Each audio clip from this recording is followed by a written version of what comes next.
우리 아버지 하나님의 거룩한 성도 여러분, 지나간 한 주일 동안 무더위 가운데서 평안하셨습니까? 우리를 매일같이 지켜주시고 돌봐주시는 하나님의 은혜가 얼마나 큰지 모르겠습니다. 저희들은 지금 새벽마다 새벽 기도회, 영원한 복음 온라인 새벽 기도회를 통해서 많은 은혜를 받고 있습니다.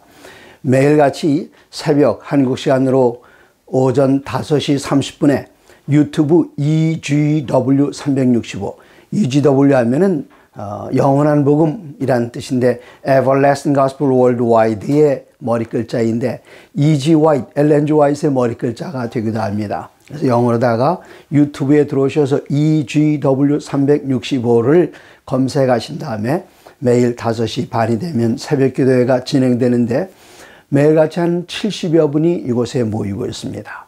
강사는 매주마다 다른 강사님들이 연세가 높으신 은퇴 목사님도 계시고 또 젊은 이제 곧 안수를 받으신 30대 목사님들도 계시고 이 다양한 목사님들께서 전국에서 이 말씀을 줌을 통해서 보내주시고 또 줌을 통해서 새벽마다 말씀하실 때 유튜브를 통해서 유튜브 검색에 EGW 365로 들어오시면은 여러분께서 매일같이 5시 30분에 감동적인 말씀과 함께 전국에 계신 여러 성도님들과 함께 기도의 아름다운 시간을 보내실 수 있습니다. 예수님께서 천국의 율법을 산상에서 발표하셨습니다. 그것을 우리들은 산상보훈이라고 하는데 산상보훈 그 가운데 팔복이 있고 그 팔복이 마치면서 마태복음 5장 10절에는 이렇게 이야기하십니다. 의를 위하여 박해를 받는 자는 복이 있나니 천국이 그들의 것임이라. 11절 나로 말미암아 너희를 욕하고 박해하고 거짓으로 너희를 거슬려 모든 악한 말을 할 때에는 너희에게 복이 있나니 기뻐하고 즐거워하라. 하늘에서 너희의 상이 큼이라. 너희 전에 있던 선자들도 이같이 박해하였느니라. 그렇게 말씀하셨습니다. 이번 기회는 특별히 그리스도와 함께 받는 고난이라는 제목으로 한 기 동안 13번에 걸쳐서 말씀을 나누는데 오늘 그 네 번째 시간입니다. 네 번째 시간, 오늘의 제목은 재련자의 얼굴이 보일 때까지, 그분의 얼굴이 보일 때까지 우리들은 이런 시련을 통해서 또 정금같이 나오게 될 것입니다. 사도께서는 로마서 8장에 이런 말씀을 하셨습니다. 8장 19절입니다. 하나님이 미리 아신 자들을 또한 그 아들의 형상을 본받게 하기 위하여 미리 정하셨으니 이는 그로 많은 형제 중에서 맏아들이 되게 하려 하심이니라. 예수님의 형상을 본받게 한다. 창세기 1장 26절과 27절에 하나님께서는 이 세상의 모든 만물들을 다 지으시고 이 모든 만물들을 관리할 존재를 두기 위해서 하나님의 대리자를 청지기를 만드셨는데 창세기 1장 26절과 27절에는 하나님께서 지으신 그 모든 것을 하나님의 뜻과 계획대로 잘 운영하고 관리하기 위해서는 하나님을 닮은 존재가 필요했습니다. 그래서 사람을 지으실 때에 하나님을 둘로 나누셨습니다. 남자와 여자로 당신의 형상을 둘로 나누셔서 하나님의 형상과 하나님의 모양대로 사람을 지으시고 하나님의 뜻대로 모든 만물들을 주관하여 관리하게 하시는 청지기로 삼으셨는데 이 사단이 이곳에 침공해서 사람들을 타락시키고 마침내 사람이 타락하게 되었을 때에 하나님의 그 겉모양은 비슷하게 유지하고 있는지는 모르지만 그 모양이 점점 더 흉측스러워지게 되고 병들게 되고 죽게 되고 그리고 내적으로는 도덕적으로 더 타락하고 영적으로 하나님의 형상을 거의 다 잃어버리게 되었습니다. 그래서 예수님께서는 누가복음 19장 10절에 말씀하시기를 인자에 온 것은 잃어버린 자를 찾아 구원하러 오신다.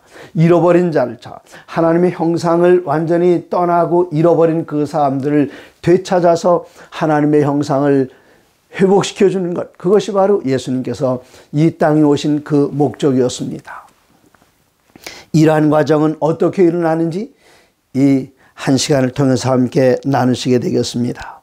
하나님이 미리 아신 자들을 또한 그 아들의 형상을 본받게 하여 예수님께서는 하나님의 형상을 다시 회복시키는 일을 우리들에게 이루시기 위해서 하나님께서는 맏아들이 되시고 그 맏아들을 바라보면서 예수님께서 걸어가신 행적을 따라서 예수님께서 가르치신 그 교훈을 실천하는 삶을 통해서 우리들이 그리스도 예수의 형상, 곧 하나님의 형상, 아버지의 형상을 다시 본받게 하게 하겠다고 사도 바울은 그렇게 기록을 했습니다. 어떤 선생님 인도로 학생들 데리고 여행을 떠났습니다.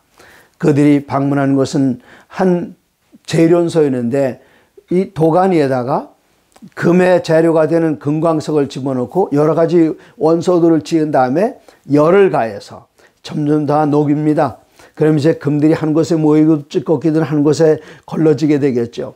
그런 과정을 계속 반복하고 반복하는데 이 학생들이 옆에서 주목하여 보다가 점점 더 그 노란 빛깔의 금이 형성이 되고 또 계속 이런 과정이 반복되는 것을 보면서 어린 학생 하나가 이 재련하신 분에게 언제까지 해야 이 순금이 나오느냐 그런 질문했을 때에 이 재련하신 분은 그 학생에게 그 좋은 질문에 적절한 대답을 해줬습니다. 이 금을 계속해서 보면서 내 얼굴이, 내 모습이, 내 얼굴이 이 금에 완전하게 나타나 보일 때까지 재련한다. 그렇게 이야기했습니다. 우리들에게 이루고자 하는 것은 그리스도 예수의 형상입니다. 예수님께서 공생애를 시작하실 때에 제일 먼저 방문하신 곳 가운데 하나가 성전이었습니다. 성전에 들어가셔서 예수님께서는 아주 부드러운 음성으로 사람들 향하여 온유한 음성으로 말씀하시는 것이 아니라 요한복음 2장 13절에 유대인의 유월절이 가까운지라 예수께서 예루살렘으로 올라가셨더니 성전 안에서 소와 양과 비둘기 파는 사람들과 돈 바꾸는 사람들이 앉아있는 것을 보시고 노끈으로 채찍을 만드사 양이나 소를 다 성전에서 내쫓으시고 돈 바꾸는 사람들의 돈을 쏟으시며 상을 엎으시고 비둘기 파는 사람들에게 이르되 이것을 여기서 가져가라. 내 아버지의 집으로 장사하는 집을 만들지 말라. 그렇게 말씀하셨습니다. 이것을 가리켜 우리들은 예수님께서 성소를 정결케 하셨다. 그렇게 이야기를 합니다. 근데 예수님께서는 공생애 시작하시는 부분에만 그렇게 하신 것이 아니라 공생애를 마치는 그때에도 마지막으로 성전을 방문하실 때에 이 성전을 정결케 하셨습니다. 근데 예수님께서는 요한복음 2장 19절에 예수께서 대답하여 이르시되 너희가 이 성전을 헐라 내가 사흘 동안에 일으키리라. 이 성전을 헐면 사흘 안에 일으키겠다 말씀하셨는데 이 성전은 무엇인가? 21절에 설명합니다. 그러나 예수는 성전된 자기 육체를 가리켜 말씀하신 것이라. 예수님의 몸을 성전이라 그렇게 말씀하셨습니다. 예수님께서는 우리들을 예수님의 아름다운 형상 그대로 지으셨는데 고린도전서 3장 16절과 6장 19절에는 우리를 가리켜 성전이라 말씀하셨습니다. 그러나 인간이 죄를 지었을 때 이 성전이 완전히 다 더럽게 되고 부패되었을 때에 예수님께서는 오셔서 이 성전을 정결케 하시고 누구든지 그리스도 예수를 개인의 구주로 영접한 사람들마다 원래의 성전이었던 그 모습 하나님의 아름다운 형상으로 되돌려주기 위하여 예수님께서는 오셨습니다. 그러나 그 일이 그렇게 쉽지만은 않았습니다. 욥기 23장에 보시면은 욥이 얼마나 고통당하는지 여러분 아시지 않습니까? 그렇게 잘 살고 모든 사람들의 부러움의 대상이 되었던 그 욥이 하루 한순간에 그의 모든 재산은 다 재앙으로 말미암아 없어지고 그의 사랑하는 자녀들마저 다 죽었습니다.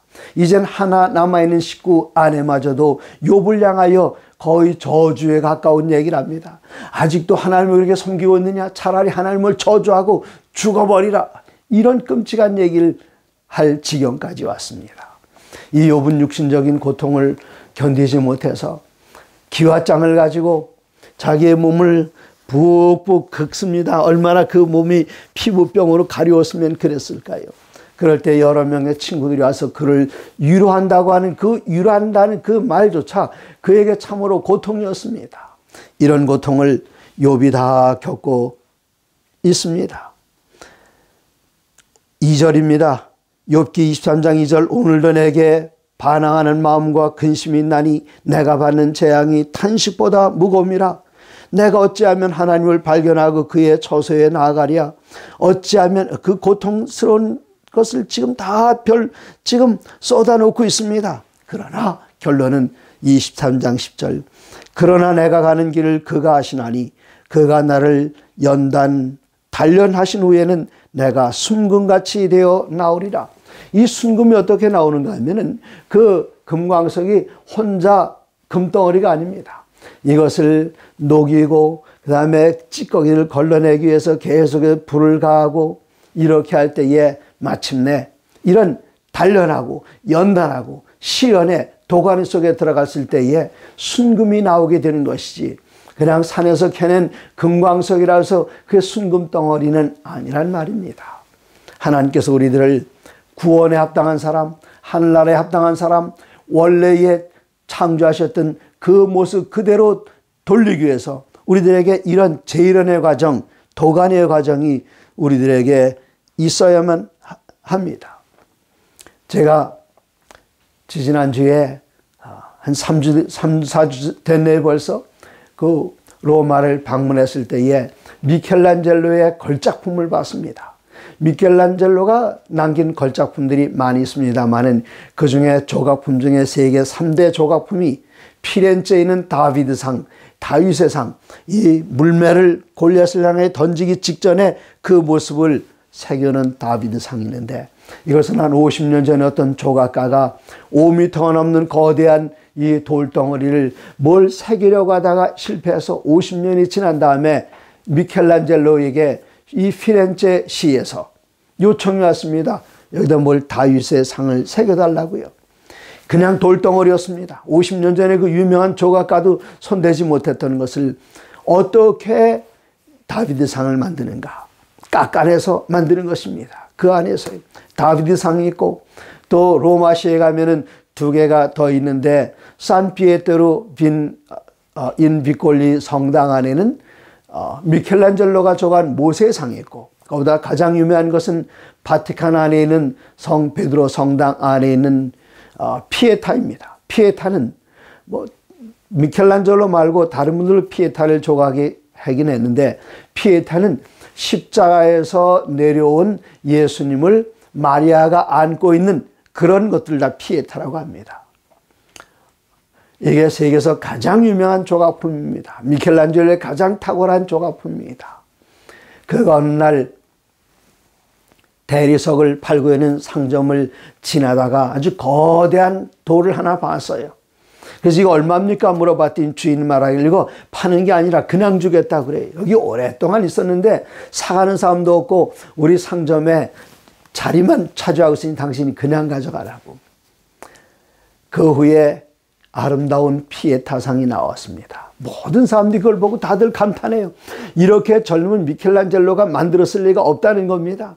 그래서 미켈란젤로는 자기의 서명을 남긴 작품이 딱 하나 있는데 그 피에타에다가 남겼어요. 거기다 미켈란젤로로 써놨습니다. 나중에 그 돌을 팔고 있는 그 석재상에게 갔을 때에 물어봅니다. 어떻게 그렇게 놀라운 작품을 만들었느냐 이야기를 했더니 이 미켈란젤로가 하는 말이, 자기가 그 상점 앞을 돌 재료상을 지나고 있을 때에 예수님께서 그에게 이야기하셨다는 겁니다. 내가 저 돌 속에 들어있는 나를 좀 꺼내달라고요. 네. 어떻게 꺼냈습니까? 그 돌 그대로 있으면 그냥 돌이지만, 거치는 돌이지만 이 미켈란젤로라는 그 장인이 깨어내고 쪼개내고 그 아픔의 모든 과정을 통해 다 지나간 다음에 세계적인 걸작품 미켈란젤로의 피에타상이 나올 수 있었고, 거기에 십자가에서 희생당하고 내려오셔서 마리아의 품에 안겨 있는 예수라는 그 아름다운 피에타상이 생겨나게 된 것입니다. 돌 그대로 내버려두면 없습니다. 쪼개고 잘리고 찢겨나갈 때에 이 아름다운 상이 나올 수 있었던 것처럼 우리가 하나님 안에서 이러한 시련의 과정을 통해서 찢겨가는 모난 것들을 정으로 쪼아내는 과정을 통해서 불순물들을 이 불로 연단하여 없애는 과정을 통해서 하나님의 그 형상이 다시 우리들에게 회복될 수 있습니다. 이제 마태복음 25장에 보시면은 예수님께서 떠나시기 전에 제자들에게 하셨던 그 귀한 말씀이 있는데, 마태복음 24장에서는 재림의 징조가 나와 있고, 이어서 마태복음 25장에서는 재림을 어떻게 준비하는가, 그리고 3가지 이야기를 하셨는데, 25장 1절부터는 열 처녀에 대한 비유가 나옵니다. 이 열 처녀들이 기름을 준비하고 있는데 특별히 지혜로운 처녀들은 그 기름뿐만 아니라 여분의 다른 기름들을 준비하고 있었습니다. 이 성경에서 일반적으로 기름하면은 성령님을 표상합니다. 그러나 여기 25장에 있는 내용을 쭉 살펴보면서 우리들은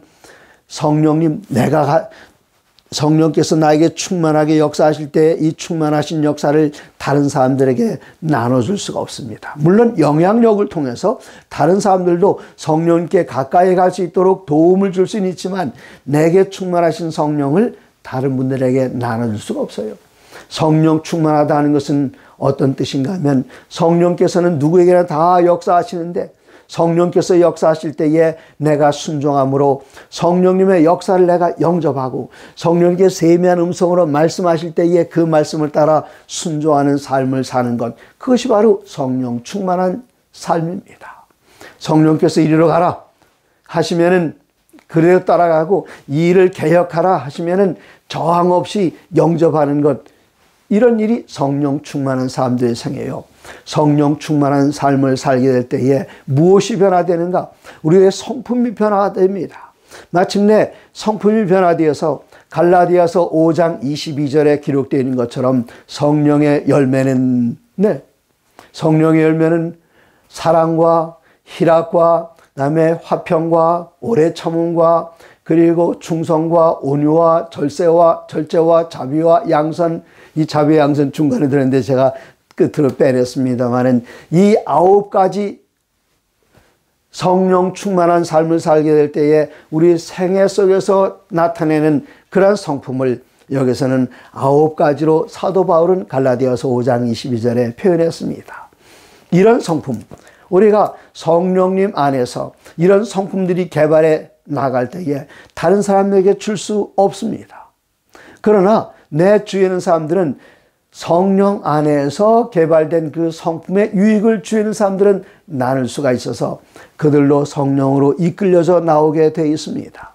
이러한 모든 과정들이 한순간에 이루어질 수가 없습니다. 또 시련 없이는 이루어질 수 없습니다. 불로 연단하지 않고는 이루어질 수 없습니다.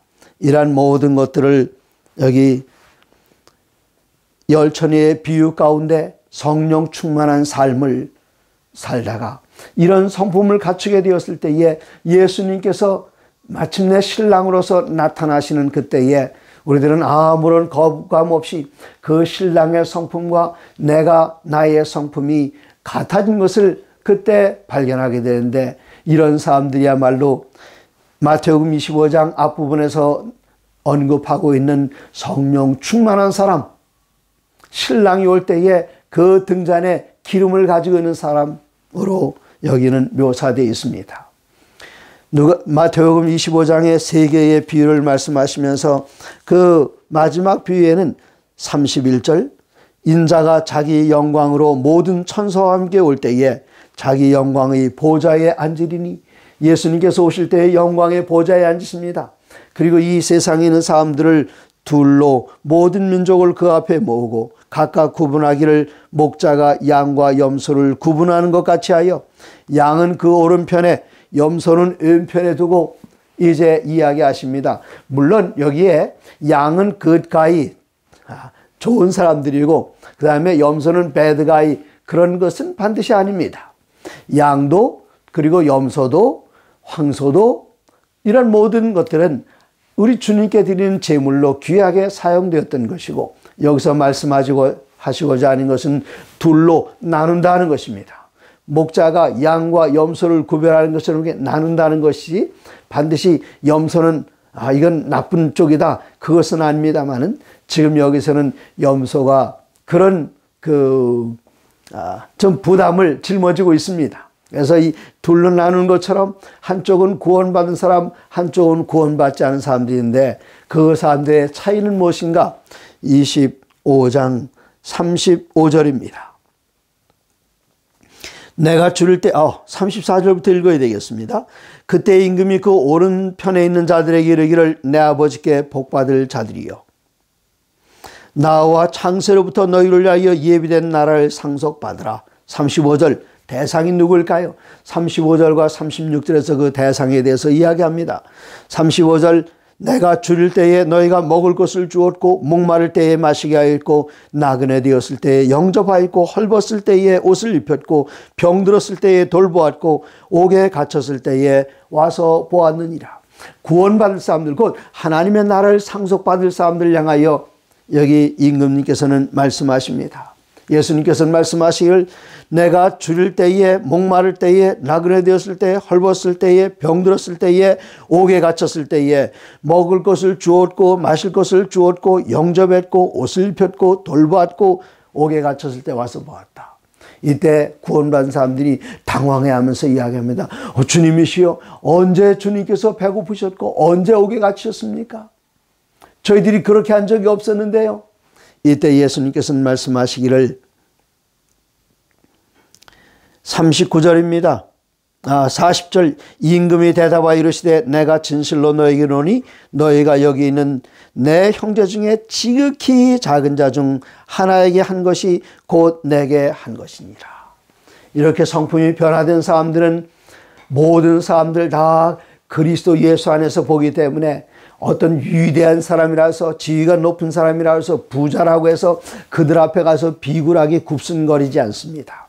그리고 저 길 옆에서 누군가의 도움을 절실하게 필요로 하고 있는 노숙자라고 해서 그리고 공부를 잘하거나 못하거나 다른 사람들 친구들에게 왕따 당한 아이라고 해서 그들을 무시하지 않습니다. 이런 모든 사람들을 그리스도 예수 보혈 안에서 똑같은 존재로 보고 있기 때문에 자기보다 좀 못한 사람들 앞에서 으스대거나 자랑하거나 교만하지 않고 자기보다 형편이 좀 나았다고 일반적으로 이야기하는 사람들 앞에서 자존심 상하거나 아니면 비굴해지지도 않습니다.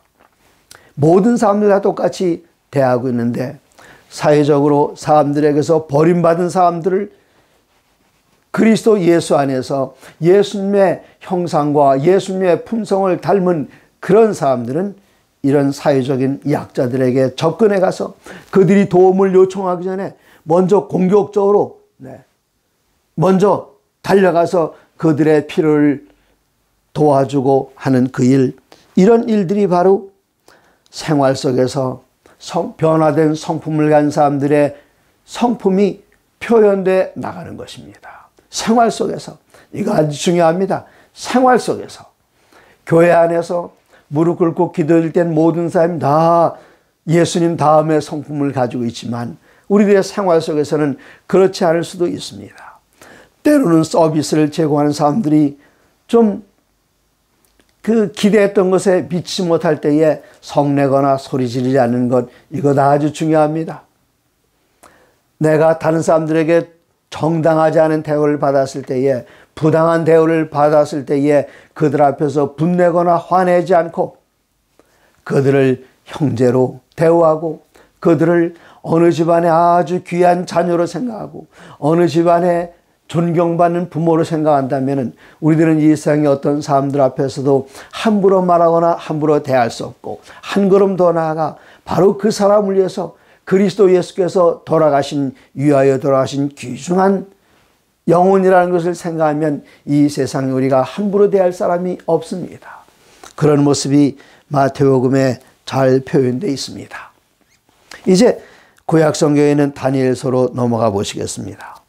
다니엘서 12장 1절에 보시면 그때에 네 민족을 호위하는 큰 군주 미가엘이 일어날 것이요 또 환란이 있으리니 이는 개국 이래로 그때까지 없던 환란일 것이며 그때에 내 백성 중 책에 기록된 모든 자가 구원을 받을 것이라 땅의 티끌 가운데 사는 자 중에서 많은 사람이 일어나 영생을 받는 자도 있겠고 수치를 받아서 영원히 부끄러움을 당할 자도 있을 것이며 지혜 있는 자는 궁창의 빛과 같이 빛날 것이요 많은 사람을 옳은 대로 돌아오게 한 자는 별과 같이 영원토록 빛나리라. 그때에 네 민족을 호위하는 큰 임금 대군 미가엘이 일어날 것이라 그랬습니다. 이때가 언제인가?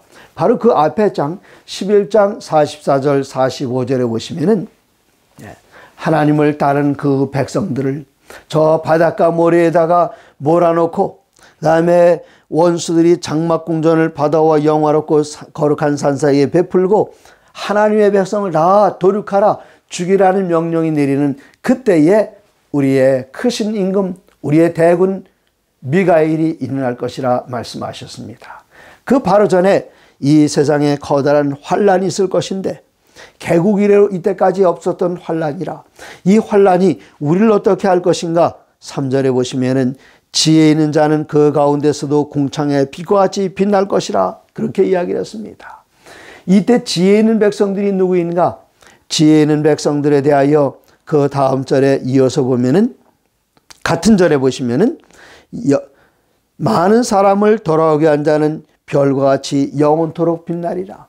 많은 사람들을 그리스도의 내 아름다운 품성의 영향력을 통해서 우리 주님께로 돌아온 사람들은 하늘의 별처럼 영원토록 빛나게 될 것이라 말씀하시고, 또 7절입니다. 내가 들은즉 세마포 옷을 입고 강물 위쪽에 있는 자가 자기의 좌우손을 들어 하늘을 향하여 영원히 살아계시는 이를 가리켜 맹세하여 이르시되 반드시 한 때와 두 때와 반 때를 지나서 성도의 권세가 다 깨어지기까지니. 한 때, 두 때, 반 때, 우리가 어떤 기간은 잘 모릅니다. 그래서 12장 4절까지는, 4절에는 다니엘아 마지막 때까지 이글을 봉함하고 간수하라. 다니엘서가 다 봉함되고 간수해야 할 책은 아닙니다만은 특별히 이 부분 한 때, 두 때, 반 때는 마지막 때까지 봉함하라. 그래서 다니엘서와 요한계시록에 한 때, 두 때, 반 때, 혹은 풀어서 42달 혹은 1260일이라는 것은 다니엘서와 요한계시록에 7번씩이나 나오는 중요한 것인데 아무나 깨달을 수 없고 누가 깨달을 수 있는가? 6절입니다. 8절입니다. 내가 듣고도 깨닫지 못한지라. 한때, 두때, 반때에 대해서 사도가 여기 다니엘 선자가 듣고도 깨닫지 못한지라. 내가 이르되 내 주여 이 모든 일의 결국이 어떻겠습니까? 또 이야기합니다. 다니엘아 갈지어다 이 말은 마지막 때까지 간수하고 봉함할 것이라. 그럼 언제 할 수 있는가? 마지막 때 할 수 있겠죠. 10절입니다. 많은 사람이 연단을 받아 스스로 정결하게 하며 희게 할 것이나 악한 사람은 악을 행하리니. 어떤 사람들은 연단을 통해서 정결하게 되고 희게 될 것이다. 그리고 이 사람들은 악한 자는 아무것도 깨닫지 못하되 오직 지혜 있는 자는 깨달으리라. 무엇을 깨달은가? 한 때와 두 때와 반 때에 대한 비밀을 깨닫게 되고, 바로 이 비밀을 깨닫는 그러한 지혜 있는 사람들은, 우리 재림 성도들은 한 때, 두 때, 반 때, 42달, 1260일 아주 머릿속에 익숙한 성도들입니다. 이런 이들을 가리켜 지혜롭다 그랬는데 그 지혜로운 사람들의 특징은 무엇인가 하면은 연단을 받아서 희게 될 사람들이라, 그렇게 이야기했습니다. 그 지혜가 어디서 나오는가? 연단을 통해서 나옵니다. 순결함이 어디에서 나오는가? 연단을 통해서 나온다는 사실을 이 다니엘서를 통해서 우리는 알게 됩니다. 이제 마지막으로 에베소서에 있는 말씀을 함께 보시겠습니다. 이 에베소 4장 8절에 보시면은 그가 이르시기를 그가 위로 올라가실 때에 사로잡혔던 자들을 사로잡으시고 사람들에게 선물을 주셨다. 예수님께 승천하시면서 사람들에게 주신 선물은 성령의 선물이었습니다. 이 성령의 선물을 통해서 11절에 그가 어떤 사람은 사도로, 어떤 사람은 선자로, 어떤 사람은 복음 전한 자로, 어떤 사람은 목사와 교사로 삼으셨으니 이는 성도를 온전하게 하여 봉사일을 하게 하여 그리스도의 몸을 세우려 하심이라. 그리스도의 몸, 이 몸의 머리는 그리스도이십니다. 그리스도의 몸은 교회입니다. 근데 이 교회는 한 부분으로 이루어지는 것이 아니라 여기 얼굴도 있고 눈도 있고 코도 있고 입도 있고 손도 있고 발도 있고 이런 모든 지체가 하나로 합하여 한 몸을 이루게 됩니다. 이 몸을 이뤄나가는 과정에 대해서 13절 우리가 다 하나님의 아들을 믿는 것과 아는 일에 하나가 되어 온전한 사람을 이루어 그리스도의 장성한 분량이 충만한 데까지 이르니. 그리스도의 장성한 분량이 충만한 데 이르는 것은 여기 이 문맥을 살펴보면 개인 한 사람이 아니라 여러 명의 성도들이 함께 모여있는 교회를 나타내고 있습니다. 그리스도의 장성한 분량이 이르는 것에 이르는 것은 혼자 자라나서 이르는 것이 아니라 여기 모든 성도들이 연합하여 함께 나갈 때에 그 안에서 갈리고 닦여지면서 성장하게 되고 여기에는 고통이 따를 수밖에 없습니다. 그래서 14절에는 이는 우리가 이제부터 어린아이가 되지 아니하여 사람의 속임수와 간사한 유혹에 빠져 온갖 교훈의 풍조에 밀려 요동하지 않게 하기. 그것은 혼자 되는 것이 아니라 여기 성도들의 모임 속에서 그 일이 가능한 것입니다. 성도. 우리는 성도라고 이야기합니다. 이 성도를 영어로 쓰면 saint입니다. saint. 이 saint라는 단어가 붙어있는 곳 천주교는 많이 씁니다. 그래서 성 베드로 성당, 성 바오로 성당, 성자가 들어가는 게 상당히 많아요. 이게 다 saint, 성자란 뜻입니다. 그런데 개신교에는 성자가 없습니다. 성자 누구 들어보신 분이 계십니까? 그런 분 없지 않습니까? 그러나 이 성경을 보면은 항상 여기 성자를 이야기할 때 한 사람을 가리키는 것이 아니라 우리말 번역에는 아주 좋습니다. 성도, 네, 거룩할 성, 무리도. 네, 그래서 저 혼자 성자가 되는 것이 아니라 여기 교우님들이 함께해서 모여 있을 때에 그들을 가리켜 우리들은 성도라 그렇게 이야기합니다.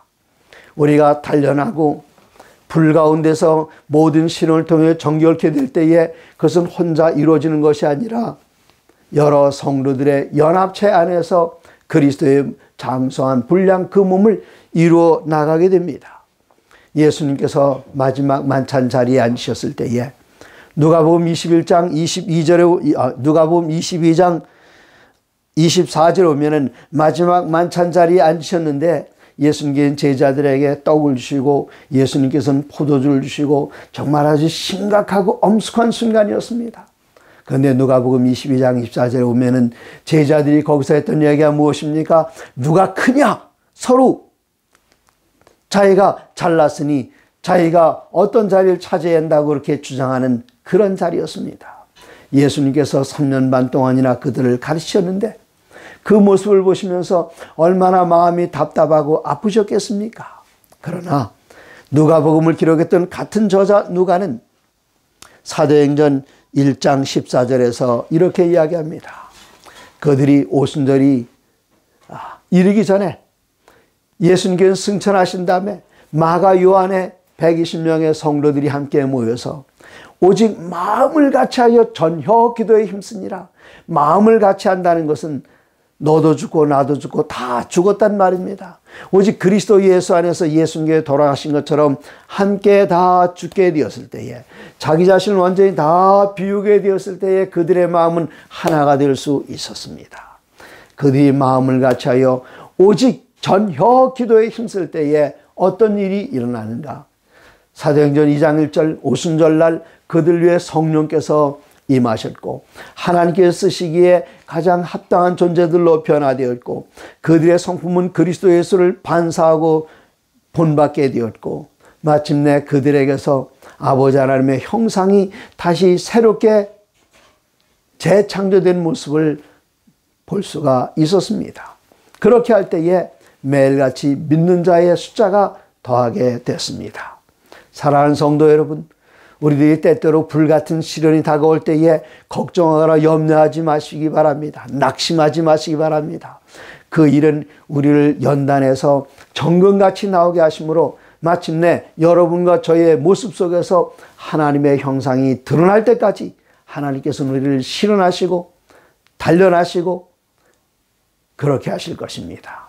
마침내 우리들은 하나님의 아름다운 형상을 온 세상에 반사하게 되는 그날, 하나님의 성품과 우리의 성품이 하나로 일치하게 되는 그날, 우리 주님께서는 당신의 성품을 닮은 사람들을 찾기 위하여 이 땅에 재강림하실 것입니다. 사랑하는 성도 여러분, 하나님의 모든 말씀으로 사시기 바랍니다.